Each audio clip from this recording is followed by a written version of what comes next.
Menyambung pertanyaan saya kemarin tentang tahlilan. Pertanyaan yang mana ini? Yang tentang tahlil.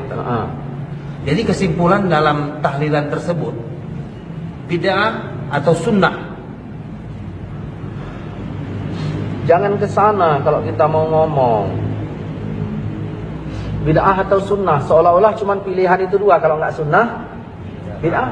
Nggak sunnah, bid'ah. Hukum itu ada berapa?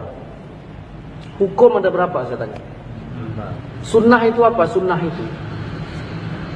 Sunnah itu ma'udhifa ilan nabi, sesuatu yang disandarkan kepada nabi.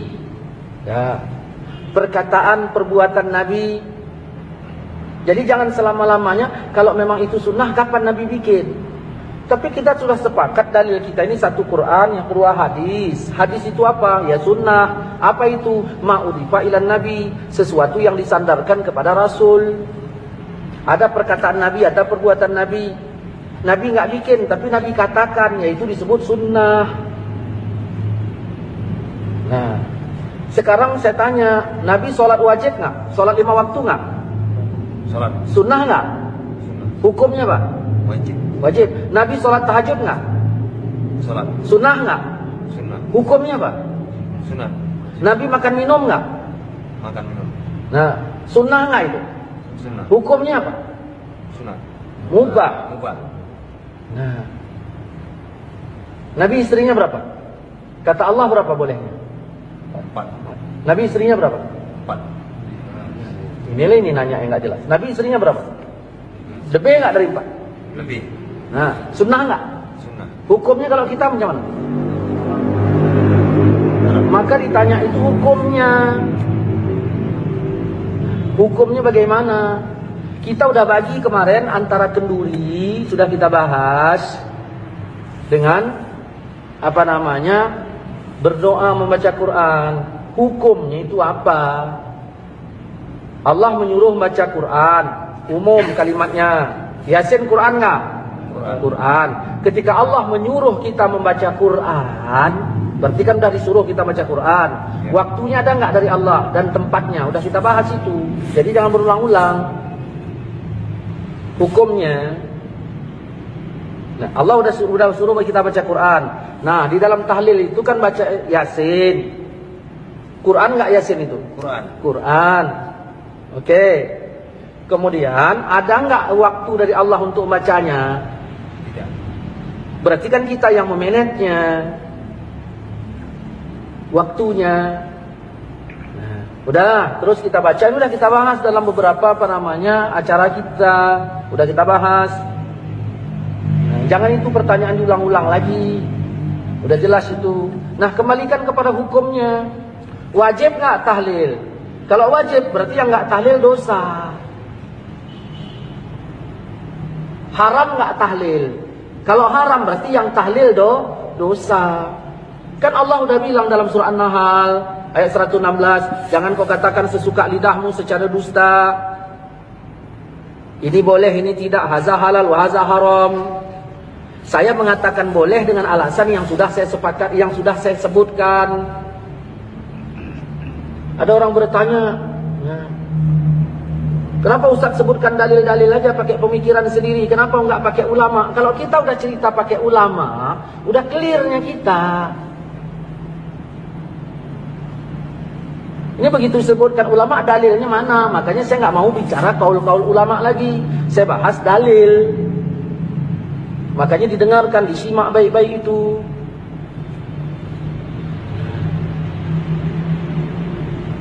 Jadi kita baca baca Pak Yasin. Yang nyuruh baca Yasin siapa? Yang nyuruh baca Al-Quran. Yang nyuruh baca Quran itu ya adalah Allah. Nabi juga nyuruh kita baca. Begitu disebut kalau misalnya Nabi nyuruh baca, kalau Allah nyuruh baca, berarti ya bebas kita membacanya. Diperkirakanlah itu tempat baik untuk dibaca atau tidak. Jadi hukum itu dikemanakan? Ada 5, wajib, sunat, mubah, makruh, haram. Kalau tidak wajib, apakah berarti udah haram? Jangan dulu haram yang kemari. Wajib dulu, baru sunat, baru mubah, baru makruh, baru haram. Nah, tahlil itu kita tanya mau kemana kita bawa hukumnya. Kemana? Jangan tanya sunnah atau bid'ah. Berarti kalau nggak sunnah berarti bid'ah. Tidak begitu. Allah pun bilang, "Wa man lam yahkum bima anzalallah." Siapa yang tidak menghukumkan seperti hukum Allah, berarti hukum. Karena kalau ditanya sunnah itu ada takluk beberapa hukum. Banyak yang sunnah ini hukumnya nggak jatuh wajib semua. Begitu. Ketika Allah menyuruh, tidaklah langsung menjadi wajib. Ada kalanya Allah menyuruh itu langsung kepada sunat. Seperti wa minal laili, di sebagian malam, fatahajjat, hendaklah kalian tahajud. Tahajud, perintah itu kan? Perintah, hukumnya apa? Apa wajib? Begitu. Saya maaf ya, bahasa kasarnya nih. Jangan bikin pertanyaan tolol kayak gitu.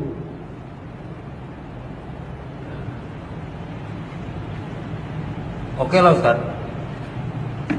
Ada satu pertanyaan lagi. Kalaulah boleh membaca Al-Quran di tempat orang meninggal itu, apa manfaatnya Ustaz? Ini pendapat, nanya pendapat saya, apa nanya keterangan? Begini. Dah. Ya.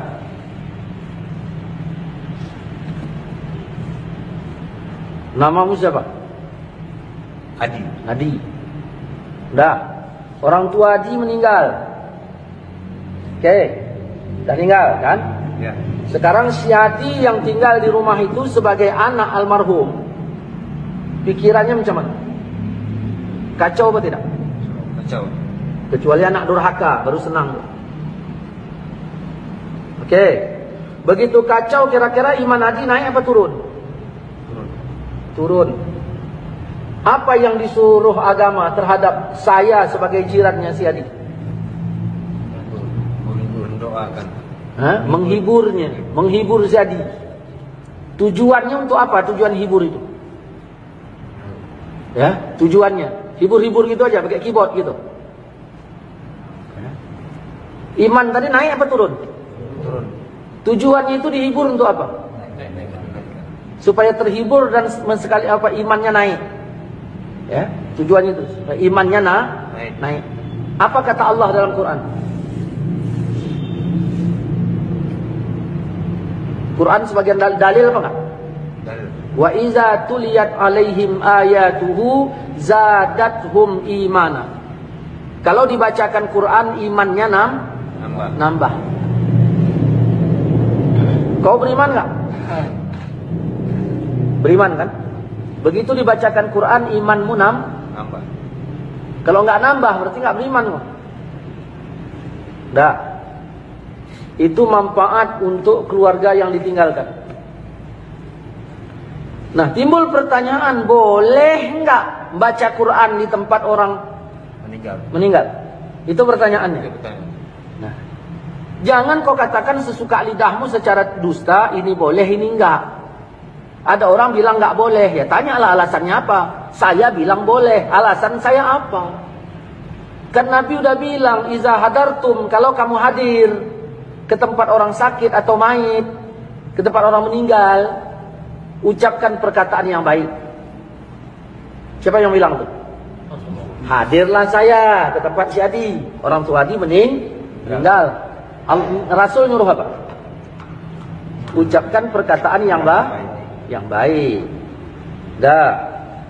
Datanglah saya. Assalamualaikum di. Waalaikumsalam. Kenapa ya orang tua kita ini meninggal segala macam? Baik enggak? Ngomong saya itu baik enggak? Baik. Kata Nabi, sebaik-baik perkataan adalah Quran. Berarti membaca Quran macam mana? Lebih baik. Jelas kan? Berarti membaca Quran lebih baik. Ya udah. Tapi ini nggak lakukan. Sekarang menyelisih apa enggak? Kalau saya baca Quran di situ, yang saya selisihi ayatkah mana ayatnya? Nabi kah mana hadis yang saya selisihi? Baru dikatakan berselisih apabila ada nabi bilang jangan, lalu saya baca. Di situ berselisih namanya. Tapi bacanya rame-rame. Apa?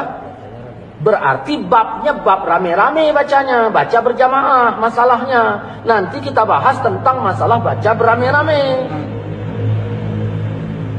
Jangan diaduk-aduk masalahnya. Berarti katakanlah, Ustaz, saya setuju tahlilan, tapi yang penting bacanya satu orang. Kan enak. Ini enggak, memang tahlilan bid'ah, pernah dibikin siapa? Ini. Datanglah saya tadi. Saya bacalah Al-Quran. Kenapa? Karena sebaik-baik perkataan adalah Al-Quran. Saya baca di situ. 2. Yang ketiga, kalaulah saya ngomong-ngomong yang baik bersama si Adi. Nah, tadi tak masalah kan? Ya. Tiba-tiba ada orang lain datang, Ustaz kirim salam lah sama si Adi. Nah, lalu saya bilang, Assalamualaikum Di. Waalaikumsalam. Pak Tanjung kirim salam sama kau. Oh ya udah, tanyanya macam mana kabarmu? Nah, kata-kata macam mana kabarmu itu bahasa saya apa bahasa Pak Tanjung? Bahasa Pak Tanjung, karena dia suruh nanya. Boleh nggak saya bawa bahasa Pak Tanjung ke rumahmu? Boleh. Kalau bahasa Pak Tanjung boleh saya bawa, kenapa bahasa Allah kau larang?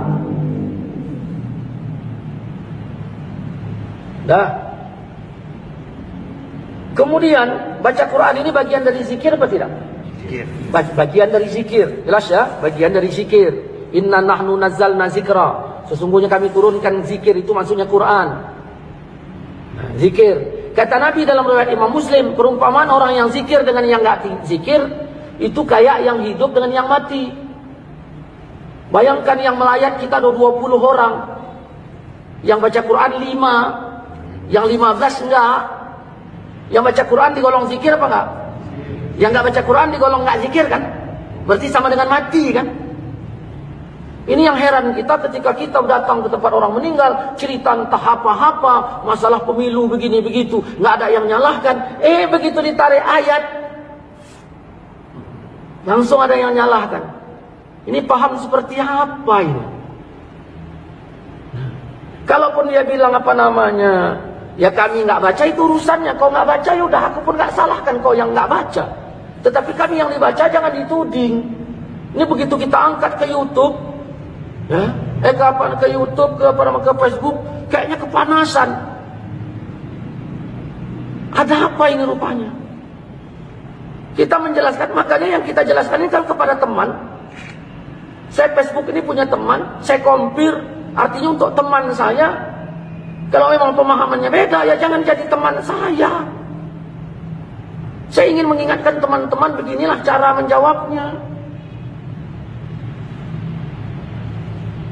Nggak ada saya singgah di teman-teman Facebook Wahabi itu sebegini-begini, enggak.